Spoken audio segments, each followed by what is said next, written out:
Eh bien, je suis Fabienne Cinquin, je suis née en 1970, presque la même année, un petit peu plus tard que la Mama qui m'accueille si confortablement. Je suis illustratrice, un peu plasticienne aussi, puisque je fais des travaux visuels qui sortent du contexte strict de l'illustration. J'ai beaucoup de passion, et toutes ces passions-là, on va les retrouver dans les champs artistiques, que ce soit l'histoire de l'art européenne, mais également d'autres continents, africains, asiatiques, etc. Même si j'ai encore tout à découvrir. Voilà, mais mes passions sévères, effectivement, sont orientées vers les arts. Si ce n'est également une passion pour les chats.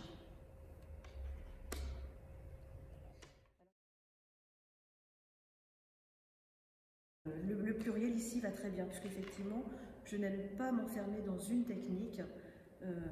J'aime explorer différents médiums, à savoir le simple crayon à papier jusqu'à des techniques comme l'acrylique, pour des peintures murales par exemple, mais également beaucoup de techniques liées à l'estampe, le collage, l'aquarelle, les encres.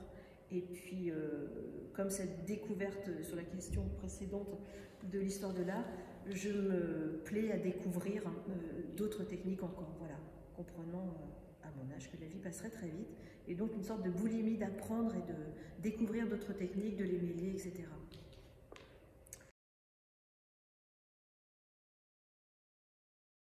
Alors, ma découverte du musée, je connaissais déjà le musée Mandé avant d'avoir cette invitation, cette carte blanche.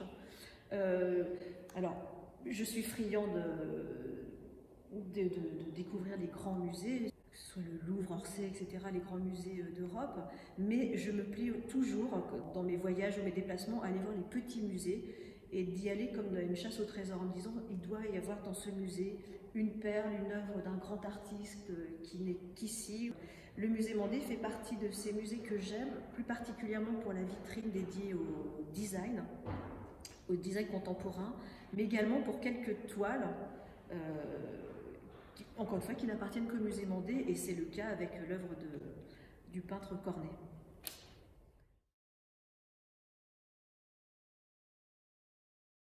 Et bien, concernant les inspirations, je crois qu'on a commencé à cerner le sujet. Je puise mon inspiration dans l'histoire, dans la peinture, la sculpture, la photographie, qu'elle soit ancienne, contemporaine.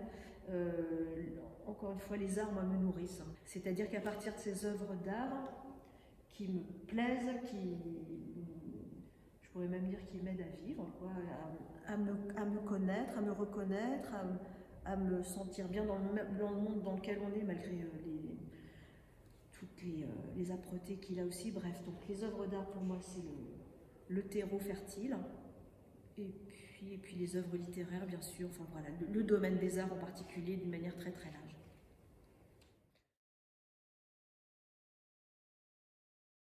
Alors au départ, il n'était pas question d'une résidence, il était question d'une carte blanche.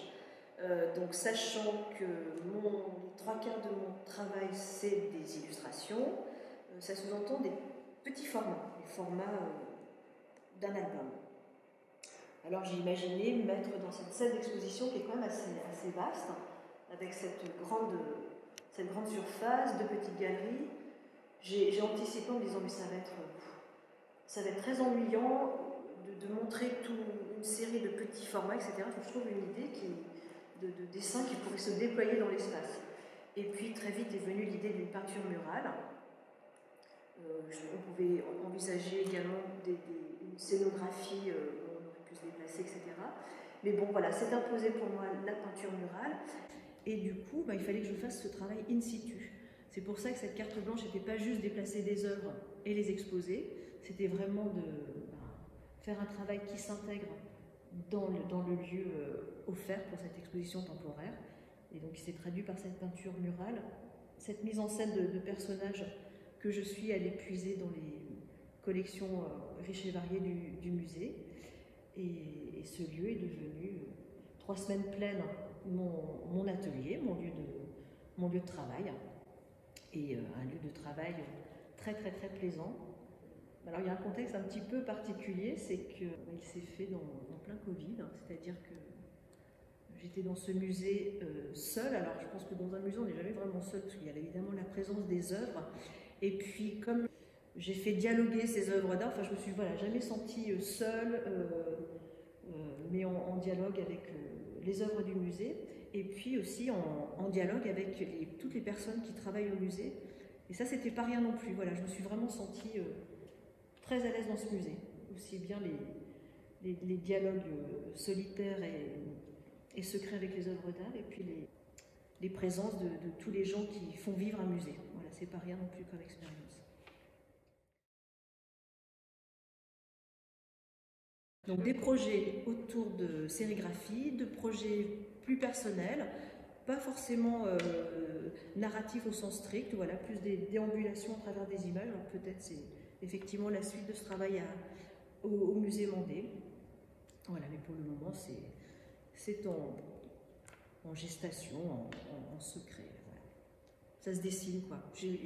Et puis aussi je me vante de jamais trop savoir où je vais, alors c'est un peu caricatural, mais j'aime bien aussi me laisser surprendre par le travail en train de se faire. Voilà. J'adore la notion de hasard, de sérendipité, ce qui peut arriver là, qui n'était pas prévu. Donc ça se cultive aussi. Et voilà, donc vous dire précisément ça sera ça, ça, ça, j'en serais bien incapable. Mais je travaille effectivement à des projets.